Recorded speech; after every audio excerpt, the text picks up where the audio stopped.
चांदूरबाजार तालुक्यातील बहुर्डा नदीला महापूर, नदीकाठच्या घरांचे मोठ्या प्रमाणात नुकसान।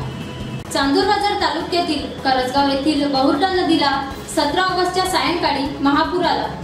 स्थानिक जनतेने सिटी न्यूजला दिलेल्या माहितीत सांगितले की असा महापूर 15 वर्षा अगोदर या नदीला आला होता, जो पुन्हा एकदा 17 ऑगस्टला बघायला मिळाला। मध्य प्रदेशातून वाहत येणाऱ्या या बहुर्डा नदीच्या महापुरामध्ये नदीकाठचे जनजीवन काही प्रमाणात विस्कळीत झाले। घराघरात पुराचे पाणी शिरले, घरातील धान्य साहित्य पाण्यामध्ये सडले, सामान वाहून गेले, बाजारात पाणी शिरले, ज्यामुळे काही प्रमाणात नुकसान झाले। नदीकाठच्या लोकांना सतर्कतेचा इशारा देण्यात आला आहे। करजगाव येथून कासिम खान खरपी।